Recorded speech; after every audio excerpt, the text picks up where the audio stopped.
Praise the Lord! Happy New Year, everyone! Palakpakan natin ang Panginoon, ang Diyos na buhay. Praise God! Salamat sa 2025. Now, we're entering 2026. Today, magbatiin mo tayo. Happy New Year, everyone. Praise the Lord. Tingnan nyo kung nag-gain ng weight yung katabi nyo. Ang dami na kain guro niyan. Grabe, kabi-kabila kain. Now, tapos bukas. Sino masaya bukas? Sino masaya? Balik normal, Back to normal tayo bukas. Sarap magbakasyon. 2 linggo may... balik tayo bukas. Pero syempre, today, magpa-recharge muna tayo sa Panginoon. Kasi bukas, haharap na naman tayo sa ating dating gawing buhay. Balik aral, balik trabaho. Okay? Sa mga nasa bahay, balik gawain bahay. Pero today, let's ask the Lord to recharge us, for us to begin the new year with a big bang, with powerful message of God today that will touch your heart. Let's pray. Maraming salamat, Panginoon, sa umaga ito ng pagsamba. Ama, salamat sa unang linggo ng pagsamba. Nasumpungan mo kami, Panginoon. O Diyos, ito nagbabatid, nais na ipabatid, na ikaw ang aming priority, Panginoon, lalo sa araw na ito, na bago man kami bumalik sa aming normal na buhay, ang paghahanap buhay, pag-aaral, pag-aasikaso sa aming pamilya. Panginoon, nais namin na ang araw na ito ilaan sa iyo upang magpasalamat sa iyong katapatan sa nakaraang taon at humingi ng gabay sa taong ito, Panginoon. Ama, dalangin namin, Panginoon, na patuloy mo kaming bihiyaan ng kalakasan mula sa iyong mga salita sa umagang ito. Sa labi na yung mga anang alipin, ay marinig namin, Panginoon, magbibigay sa amin ng pag-asa sa pagharap sa bagong taong ito. Kalakasan, tibay ng pananampalataya, Panginoon. Ama, salamat, patuloy namin naanihan ng iba na Espiritu na kumilos sa aming harapan upang sa aming pakikinig ay mahipong ang mga puso. Ito ay may sa puso at may sa buhay namin. May kilos ay yung mga salitang aming marinig sa umaga ito, Panginoon. Mapagpala ang bawat isa sa pangalan ni Jesus. Amen. Palakpakan po natin ang Panginoon. Praise the Lord. We're talking about today, our first theme of the month is beginnings. Nakita niyo po ang ating line-up ng ating sermons for 2026. Ang gaganda po ng topic na yan. So today, we'll start now. The first sermon theme of the year is, let's read, beginnings, pagsisimula. Okay, when we talk about beginnings, ay lahat tayo, all are started in a common beginning. We all started in a new year, bagong taon. So ito ang pakiramdam ay luma pa. So today, lahat ng fresh na fresh. So if we have a common beginnings, maybe some of you have different kind of beginnings. May kanya-kanya ibang paraan ng pagsisimula. So we can have this time, starting a family. Wala lang yung Ladea na bagong kasal.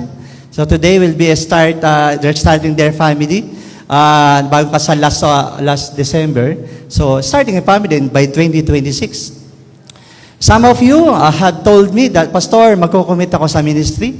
Now, 2026 is your new beginning to start to commit in the ministry. So, God bless you for committing. I'm assuring that God will guide you, will empower you to commit in your ministry. And some of you have been appointed to lead a ministry, especially our new chairman of the board, Brother Brixton Serrano. Our fresh new head of the Women of Faith, Sister Vian Bautista. Our fresh new head of Men of Faith, Brother Aaron Ponferrada. Palakpakan po natin mga bagong leaders. Di ba baka may nabanggit? Our new multimedia head, Brother Kenneth Marin. Palakpakan natin, praise God. So we have fresh new leaders to start at 2026 to lead a ministry. So God, praying for you, to empower you. Alam ko kapag bagong leader, they have new fresh plans, new visions. So sana ay talagang maisakatuparan ito hanggang tapos ng 2026. Some of you are starting a business. Hindi ko natatanong kung sino. Baka may kayong planong bagong negosyo. Dapat lang ang negosyo ay legal. Okay, number 1. Number 2, nakakalwalhati sa Diyos. Okay? Dapat ang negosyong yan ay pang-Kristiyano. So, some of you have their new beginnings. Some are starting a new life. Baka naman ngayon lang kayo magpapakabait. Sama ako noong 2026. Kailangan mabait na ako ngayon noong 2025. Kailangan maging mabait nga kayo 2026. No? Ito yung mga kadalasang ginagawa ng lahat ng tao na pagpasok ng taon ay mayroong New Year's resolution. Do you have your New Year's resolution? So you're starting a new life? Okay. So some is starting to save or invest. Okay, sana maging lesson learned. Kung kayo ay nagipit noong 2025, nabaon sa utang, nagtago. 2025 to start a new life in the terms of savings and investment. No, kailangan natin mapag-ipon, lalo na sa panahon na ito. Nang hirap kitain ng pera. So, kailangan mapag-ipon tayo. Sino ngayon ang nagpabalak na mag-diet? Toya, kahapon lang, nasa birthday ako, Ate Sue, ha? Okay. Ito ang mahirap pangatawanan, ha?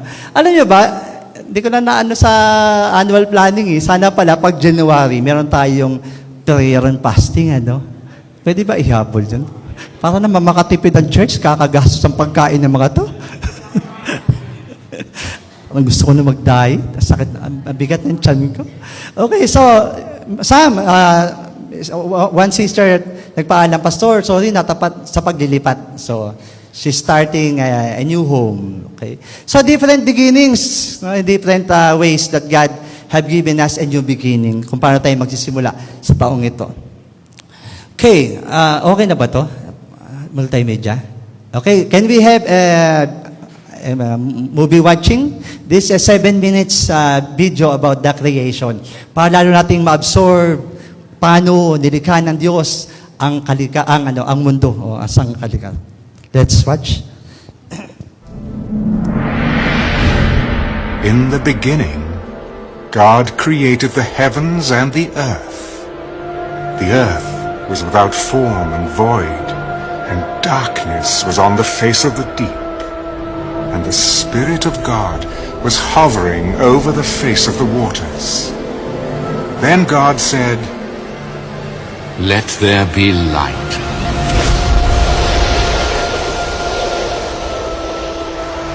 And there was light. And God saw the light, that it was good. And God divided the light from the darkness. God called the light day, and the darkness he called night. So the evening and the morning were the first day. Let there be a firmament in the midst of the waters, and let it divide the waters from the waters. Thus God made the firmament, and divided the waters which were under the firmament from the waters which were above the firmament. And it was so. And God called the firmament heaven. So the evening and the morning were the second day. Let the waters under the heavens be gathered together in one place, and let the dry land appear.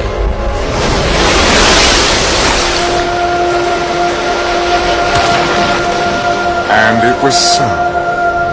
And God called the dry land earth, and the gathering together of the waters he called seas. And God saw that it was good.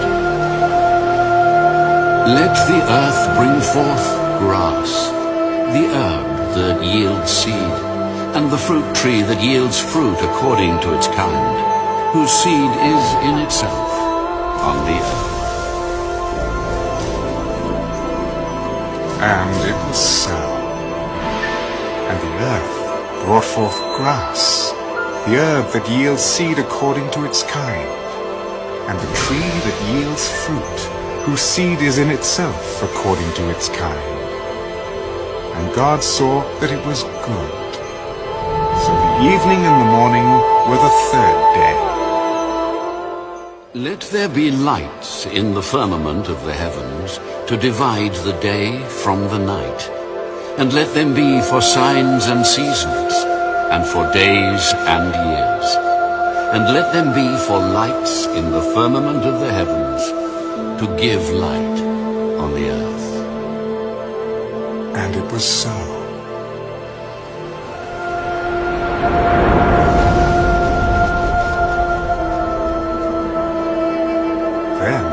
God made two great lights, the greater light to rule the day, and the lesser light to rule the night. He made the stars also. God set them in the firmament of the heavens to give light on the earth, and to rule over the day and over the night, and to divide the light from the darkness. And God saw that it was good. So the evening and the morning were the fourth day. Let the waters abound with an abundance of living creatures, and let birds fly above the earth across the face of the firmament of the heavens. So God created great sea creatures and every living thing that moves, with which the waters abounded, according to their kind, and every winged bird according to its kind. And God saw that it was good, and God blessed them. Be fruitful and multiply, and fill the waters in the seas, and let birds multiply on the earth. So the evening and the morning were the fifth day. Let the earth bring forth the living creature according to its kind, cattle and creeping thing and beast of the earth, each according to its kind. And it was so. And God made the beast of the earth according to its kind, cattle according to its kind, and everything that creeps on the earth according to its kind. And God saw that it was good. Let us make man in our image, according to our likeness. Let them have dominion over the fish of the sea, over the birds of the air, and over the cattle, over all the earth, and over every creeping thing that creeps on the earth. So God created man in his own image. In the image of God he created him. Male and female he created them. Then God blessed them. Be fruitful and multiply. Fill the earth and subdue it. Have dominion over the fish of the sea, over the birds of the air, and over every living thing that moves on the earth. I have given you every herb that yields seed, which is on the face of all the earth, and every tree whose fruit yields seed. To you it shall be for food. Also, to every beast of the earth, to every bird of the air, and to everything that creeps on the earth in which there is life, I have given every green herb for food. And it was so. Then God saw everything that he had made, and indeed it was very good. So the evening and the morning were the sixth day. Thus the heavens and the earth and all the host of them were finished. And on the seventh day God ended his work which he had done. And he rested on the seventh day from all his work which he had done. Then God blessed the seventh day and sanctified it, because in it he rested from all his work which God had created and made.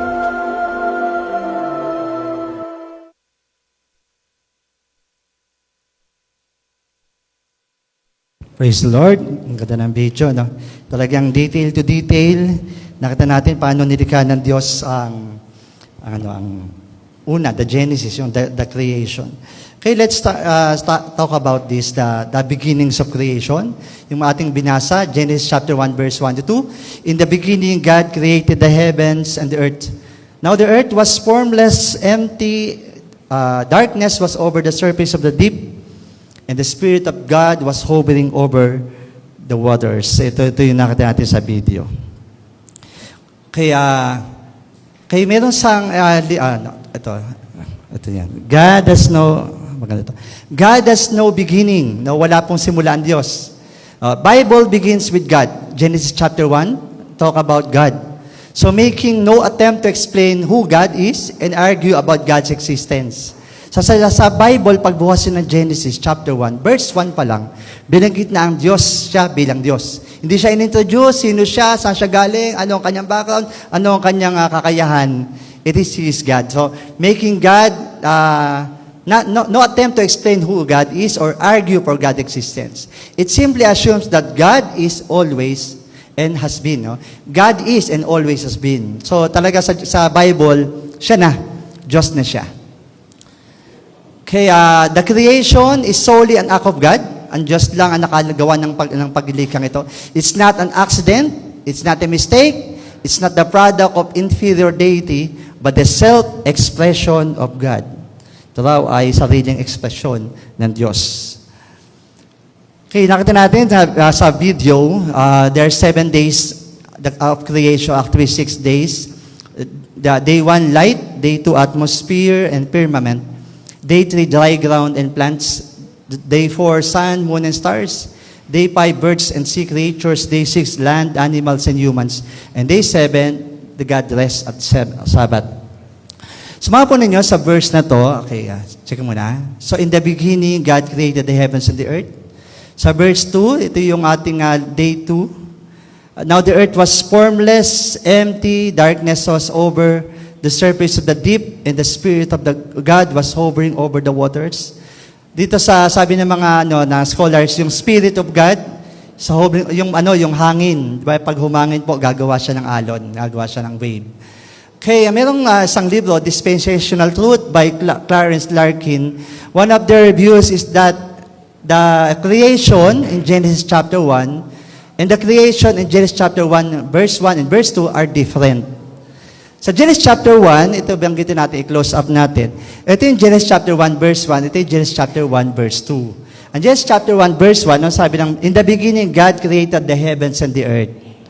So past tense siya, Genesis chapter 1, verse 1, sa simula pa, nilikha na ng Diyos ang langit at ang lupa. Meaning, meron na pong lupa. Pero verse 2, now the earth was formless. Dito na pinakita na nasira ang mundo. So, nagkaroon rin ng creation. Yung napanood po nating video, according to scholars, is that Genesis chapter 1, verse 2. So, Genesis chapter 1, verse 1 is the perfect heaven and earth. Bakit daw nasira? Dahil nga yung history ng when Lucifer do the rebellion against God, kumuha siya ng 1/3 angels, lumaban, naglabanan, nasira ang mundo. Yung first earth. So, yung second earth ay nawasak. So, nagkaroon ng malaking pagsabog according to the theory of the scholars. And the Big Bang is a theory on science. The Big Bang theory.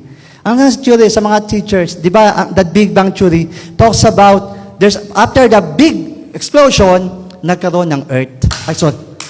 Yan.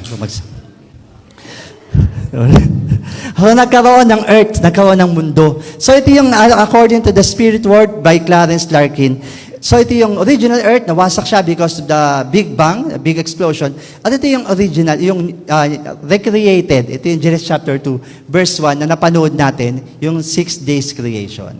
So, that is not in the Bible, but according to the books of the Spirit Word by Clarence Larkin, written in 1935. Meron po akong libro niya, nahiram ko sa papamandun pa, hindi nga. Pag hiningi na, babalik ko. Kasi grabe, 1935, matanda pa sa ating lahat. So, ang ganda ng doctrine niya. Okay, we're talking about today the topic of the creation about day and night. Pag-usapan natin, paano nilikha ng Diyos ang mundo at ang araw at gabi. Kaya, in introduction, Genesis chapter 1, verse 3 to 5 describes God's creation of light on the first day of creation. Sa day 1, nilikha ng Diyos ang liwanag. Di ba? Magkaroon ng liwanag. God separated this light from darkness and evaluated it at its good. So He called the light day, while the darkness was called night. So together, they made up the first evening and morning of the day 1 creation week. So day 1. Fascinating facts about days and nights. The Earth's rotation is what also gives us the time zone. Di ba? According to science. Rotation and revolution. Yung rotation is the rotation for 24 hours a day. Tapos yung revolution is the 365 revolution of the earth from the sun. So, ito yung fascinating facts about day and night, kung bakit tayo may araw at gabi, dahil sa rotation ng Earth. Okay, the June solstice, meron tayong tinatawag September solstice, yung pantay hanggang umaga at gabi. Meron tinatawag na June solstice. During these certain months of the year, at the North and the South Pole, there can be 24 hours of daylight and 24 hours of darkness. So, merong mga bansa dito, kapag bandang June daw yan, hindi gumagabi. Panay araw sila. So, mga tao dyan, gising. No? Para mga adik, hindi natutulog. Sa South Pole, during that months, wala namang umaga. Kasi nakatilt nga ang mundo, di ba? So, grabe, no? Hindi ko lang na-research ko, hindi ko ma-research yung mga bansa. Pero ang alam ko, yung hindi madala, mamaya na. So, during these 30 months, meron tinatawag na 24 hours day, 24 hours night. Okay, June solstice, yan nga. Bakit ganito? Okay, yun nga yung science na yan, no? Polar day, 6 months. Next. Okay, at any moment, half of the world is in the daylight with the other half in the darkness. Di ba? Ganyan. Kaya nga merong dito sa bandang Asia, umaga. Ngayon, gabi sa bandang Amerika. So, merong hati talaga. Meron ko nakita, hindi ko lang na-post. Merong umalis siya ng December 31 sa Pilipinas.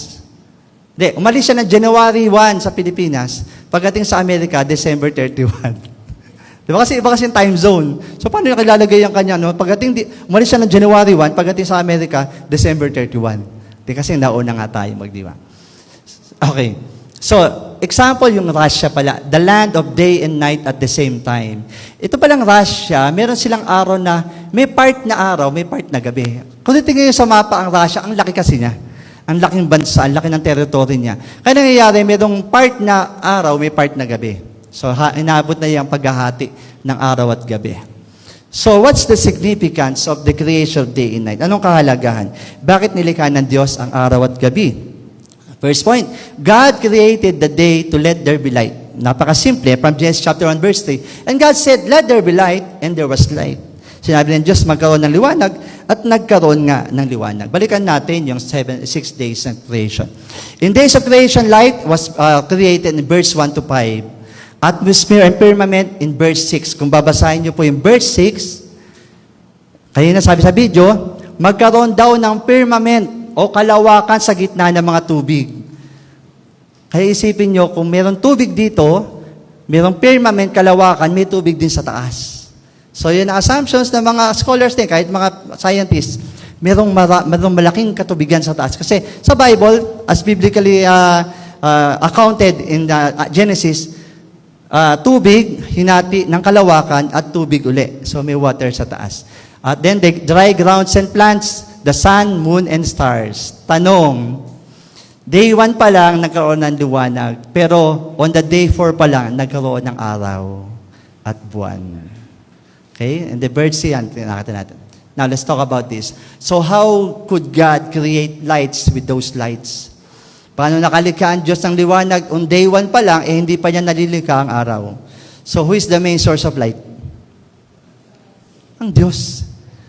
Hindi ang araw. Na alam natin ang araw ang nagbibigay tanglaw sa mundo. So the answer is simple and revealed in the New Testament, which says that God is the light.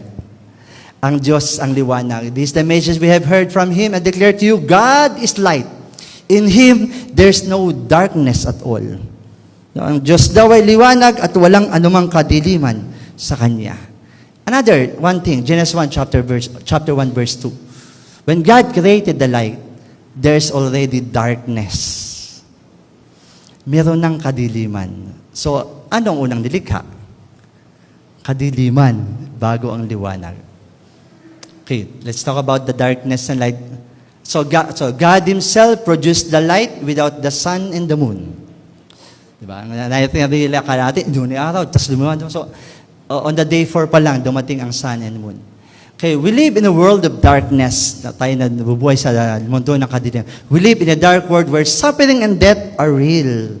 And they hurt. So, tayo nabubuhay sa mundong ito na may suffering, may sakit, may karamdaman, may kamatayan, na kahit Christian ka na, hindi natin yung may iwasan. We're living in a world of darkness. And one of the part of darkness is pain, sicknesses, diseases, sufferings, and death at kamatayan.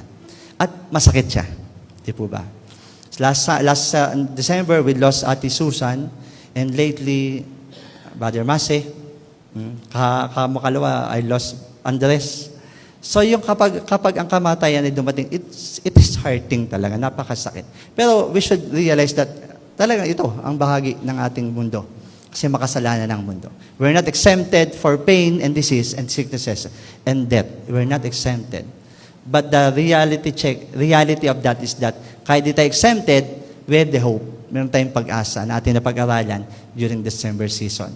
Yes, suffering and death are real and they're sting. Totoo siya. Talagang pumapatay. But resurrection is more real. Kung may kamatayan man, meron naman ng muling pagkabuhay na siyang sinasabi kong pag-asa natin. Jesus went through the darkness of the grave and transcended it. And so will all of His children. So dahil sa pagkamatay niya sa krus, mabasa niyo sa gospel, nang siya'y mamatay sa krus, bumaba siya sa Hades upang talunin ang kamatayan. At because of that, darkness was overcome, there is a everlasting life. So mahalaga ang ginawa ni Jesus sa krus. Si Jesus na ating tagapagligtas. Because of that, yung darkness, hindi siya kayang tumalo sa atin. No darkness can overcome children of God. Number 2, God created the night to separate the light from darkness. Hindi, bukod sa unang point natin, that God, nilikha ng Diyos upang i-separate, ihiwalay ang dilim o gabi mula sa liwanag. So, God saw the light was good and He separated the light from darkness. Nakita na Diyos, ang ganda ng liwanag, ang ganda ng light. At inihiwalay niya ang dilim sa liwanag. Why God separated light from darkness? Bakit niya inihiwalay ang dilim sa liwanag? 7, God saw the light was good and He separated light from darkness because the light is good. Inihiwalay niya ang dilim sa liwanag kasi ang ganda, napakabuti ng liwanag. Why God separated light from darkness? Prior to the introduction of light, darkness was upon the face of the deep.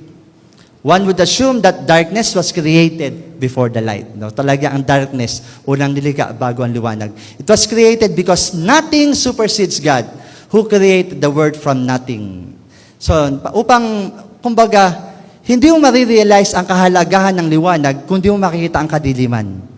Kasi kapag nasa liwanag ka, there's no such thing as suffering or wala akong makita. You're okay, di ba? Pero pag nag-brown out, di ba, wala tayong magawa. Walang wifi, walang internet, walang TV. Anong gagawin nyo? Kwentuhan na lang. Okay, lalabas sa bahay, di ba? Naghihintay ng liwanag. Pagbukas ng ilaw, nagpapalakpakan. Sino ito ganun? Pag tuwan-tuwa ka, di ba? You appreciate the light during darkness, during brown out. So ito, nakita natin, bakit inuna ng Diyos ang kadiliman? Dahil walang kayang pumantay sa kanyang dakilang liwanag. Upang ipinakita ito na mula sa kadiliman, mas ma-appreciate mo ang may liwanag. So it was created because nothing supersedes God who created word from nothing. Physical darkness, physical and spiritual darkness. Talk about the spiritual thing. Physical darkness is the absence of the electromagnetic wave spectrum, according to science. But the spiritual darkness, the inability of one's heart or soul to detect spiritual light. Ang spiritual na kadiliman ay yung walang abilidad ng taong makita ang liwanag mula sa salita ng Diyos. Yung nagsasabi, bakit nagbabasa ko ng Bible, hindi ko maintindihan? Because there is no such thing as spiritual light in their hearts. So we need to accept God, we need to have the Holy Spirit to understand the Bible. That's why, kaya lahat kayo naiintindihan nyo ang mga binabasa nyo at manaririnig because you have the spiritual enlightenment. So, spiritual darkness is the inability. Walang kakayahan ng puso at kaluluwa tang intindihin ang mabuting bagay mula sa Diyos. Kaya alam niyo, may mga taong masama, mga kalos, pumapatay, nagnanakaw, nagkukurap, wala nang guilt feeling because they're in spiritual darkness. Wala nang Diyos na silang kinikilala at kinakatakutan. Kapag kay Christian at nawala na siya ang pagkatakot sa Diyos, you are in darkness. Nasa kadiliman ka. Sometimes our darkness is self-inflicted and follows naturally from our sin. Do you know? Minsan ang kadilimang meron tayo, ikaw ang may gawa. Ikaw ang may kasalanan. You're the darkness of your love life, in your finances, in your career, in your family life. It's because of you. It's your fault. It's your mistake. Di ba? May mga ganon. Huwag natin sisihin ng Diablo. Minsan, walang kamuwang-muwang ang Diablo. God sees our sin and often exposes. Masama talaga ang Diablo. Pero ang ating kasalanan at during our darkness, during that God expose it. Pinapakita yan ng Diyos. Ipinapahayag ng Diyos. Let's see. His watchful eye is not there to aid the prosecution. No, ang Diyos, kapag tayo nagkasala, hindi siya tumitingin para tayo ay i-persecute, i-condemn, i-judge. Hindi po ganun ng Diyos. It is there to root out the evil so His children can be conformed to the image of Son. Ang sabi ng chapter 8, verse 20, for those God foreknew, He also predestined them to be conformed to the image of His Son, that He might be the firstborn among many brothers and sisters. Basahin ko na sa Tagalog, medyo lumalim to. Sapagat sa mulat mula pa'y alam na ng Diyos kung sino ang magiging Kanya, at ang mga ito'y pinili Niya upang maging katulad ng Kanyang anak. Sa gayon, Siya ang naging panganay sa lahat ng maraming magkakapatid. In short, mga kapatid, God's children are subject to His discipline but never His wrath. Mga kapatid, kapag kayo ay tumanggap na sa Panginoon, ikaw ay naging anak ng Diyos, magkasala ka man ngayon, patayin ka man ng tao dahil sa iyong kasalanan, kondema ka ng Diyos na ikaw isang makasalanan, God will never judge you and condemn you. He just discipline you. Didisiplinahin tayo ng Diyos. Kaya lagi ko sinasabi, kapag Kristiyano na, kahit anong pagkakasala mo, you will never be exempted to enter into heaven. But during your life na nagkakasala ka, God will discipline you. Ang sabi ng Diyos sa Hebrews chapter 12, verse 6, because the Lord disciplines the one He loves. And He chastens everyone He accepts as His Son. Sabi sa sapagkat dinidisiplina ng Panginoon ang mga minamahal Niya at pinapalo ang itinuturing Niyang mga anak. Rest assured, when you commit sin as a child of God, rest assured, papaluin ka ng Diyos, mga kapatid. I've experienced that. Ngunit ang pagpalong yon ay hindi magbubunga ng kamatayan. Sinong magulang ang pinalo ang anak ay hanggang sa siya ay mamatay. Meron mga binugbog na magulang, no? Talagang namatay ang bata sa bugbog ng magulang, pero hindi ganun ng Diyos. Bubugbugin ka, pero hindi ka mamamatay. Handa ba kayong pabugbog sa Diyos? No, God is a God of, is a good Father who will discipline. Hindi niya tayo spoiled because of your sin. God will not spoil you. You will feel that God is disciplining you during your time that you are committing your sin. Pero rest assured that God, you're not under wrath. You're under God's discipline. So, yun lang, magpaka-behave na lang tayo para tayo mahirapan. Di ba? Okay, number 3. God created the day and night to have the morning and the evening. God called the light day and the darkness He called night. And there was evening. And there was morning the first day. Nagbilang na ang Diyos sa unang pagkakalikha pa lang ng liwanag. Tinawag niya yon na unang araw. Sa Tagalog ko lang, ang liwanag ay tinawag niyang araw at ang dilim naman ay tinawag na gabi, lumipas ang gabi at sumapit ang umaga, iyon ang unang araw. So the word evening means a mixture. It is no longer the opaque darkness of a world without light, but the intermingling of light and darkness.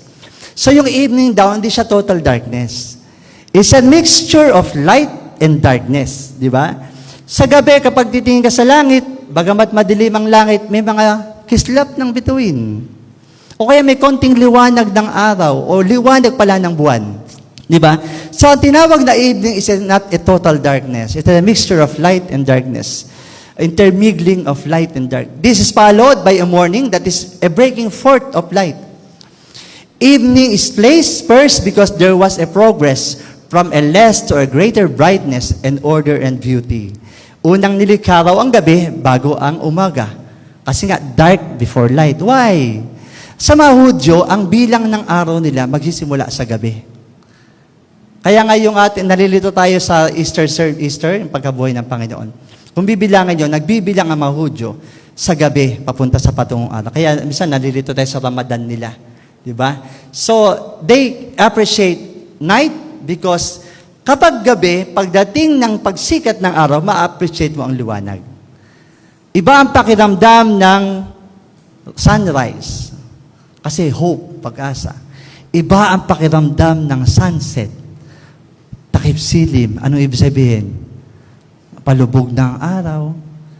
patapos na ang araw, malapit na akong mamatay.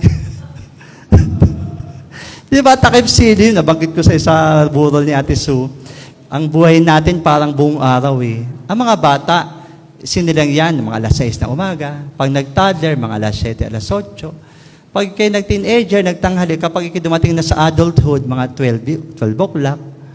Pagdating na ng mga 67, mga 2 o'clock, 3 o'clock. Yung mga 80, nasa 4 o'clock na yan. Yung 6 o'clock, yun na yung kamatayan, yung pagtakip ng sidim. Ganun ang ating buhay. We are, binibilang tayo sa oras ng bawat araw. Nakita natin kung gaano kahalaga ang gabi upang ma-appreciate ang umaga. He is the Lord of time, and He will also till day and night shall come to an end. Sa ang Diyos ng gabi at araw. Psalm chapter 113 verse 3, from the rising of the sun to the going down of the same, the Lord's name is to be praised. Yung nakakalab ng kanta. Makakapanahon ko. From the rising of the sun to the going down of the same, the Lord's name is to be praised. Katayin natin. From the rising of the sun and to the going down of the same, the Lord's name is to be praised. So, siyang Diyos ng araw at gabi. So, the day and the night are the Lord's. Let us use both to His honor by working for Him every day and resting on Him every night. So, gamitin doon natin ang araw at gabi ng nagbibigay luwalhati sa Panginoon. Sino dito ang nawe-wasted? Na ginagawang araw at ginagawang gabi ang araw. O, mga nasa sa BPO. Sorry kasi lives income, no? Source of income yung panggabi, no? Pero iba talaga tulog sa gabi kaysa sa araw. Pero dito, God is telling us today, the message of the Lord is that to use our day and to use our night in honoring Him. By working for Him, you work for the Lord every day, and you rest on the Lord every night. No? Healthy sleep hour is 9 or 10. 9 or 10, tama lang idea. Pag 11 to 12 na raw, umiikli na raw ang buhay ng tao. Kasi na-overuse ang katawan. So, dapat, hanggang 10 lang huwag niyo waste. So, hindi na raw healthy ang 11, 12, o 1, sino natutulog alas 2. Wala na yung mga bata, no? Talagang gadget sila. Pero let's use the day in working for the Lord, in honoring Him, and on the night, rest in Him every night. So, does God tired? That's why He rested on the 7th day. Since God is telling us to get rest, on the 7th day, napagod ba ang Panginoon, ang Diyos? God took a seat, He rested. Not because He was tired, but because He was finished. On the 7th day, hindi siya tumigil magpahinga hindi siya nagpahinga dahil napagod siya. Kaya siya nagpahinga na 7th araw dahil tapos na ang paglikha. Palakpakan natin ang Diyos.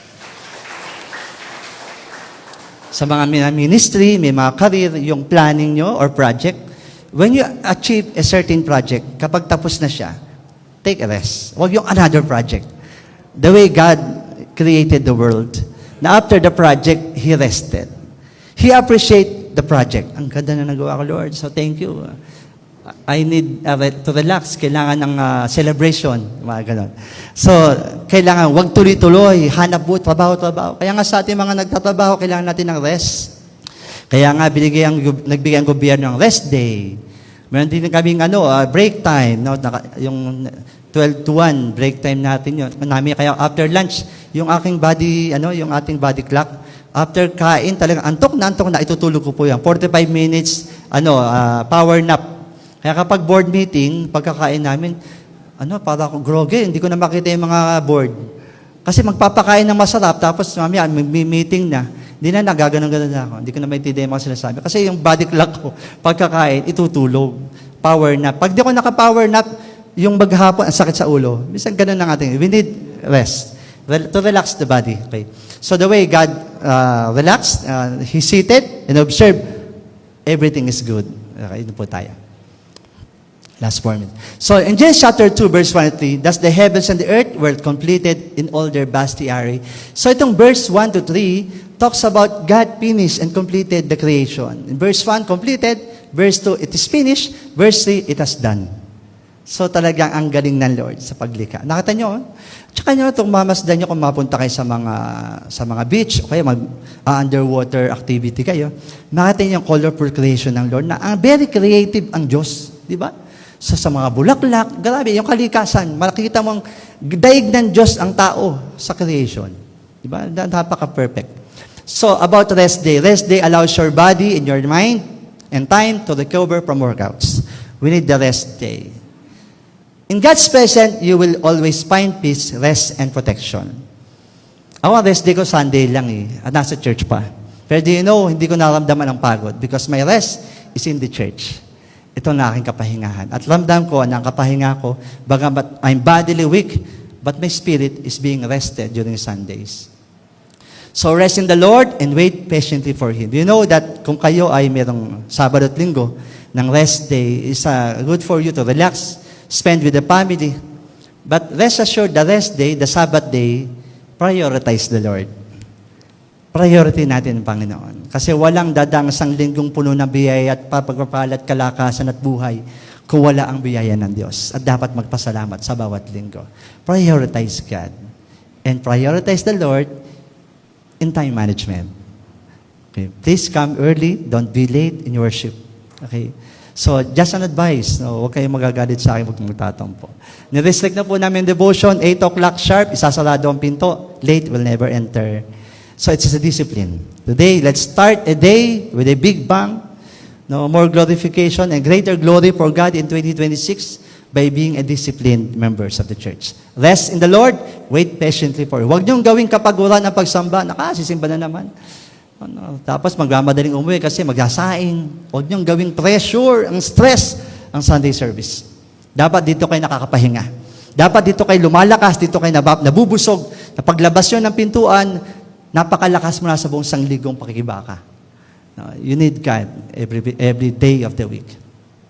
In conclusion, sa verse, I just want to conclude the verse in Psalm chapter 139, verse 11-12. If I say, surely the darkness shall cover me, and the light about me be night, even the darkness is not dark to you, the night is bright as the day, for darkness is light as with you. Sa Tagalog, kung aking pagtaguan ay ang dilim na pusikit, padiliming parang gabi ang liwanag sa paligid. Maging itong kadiliman sa iyo ay hindi dilim, at sa iyo ay yaong gabi parang araw na maningning. Madilim at maliwanag, sa iyo ay pareho rin. No, God is with us day and night. Salamat mga kapatid. Happy New Year everyone.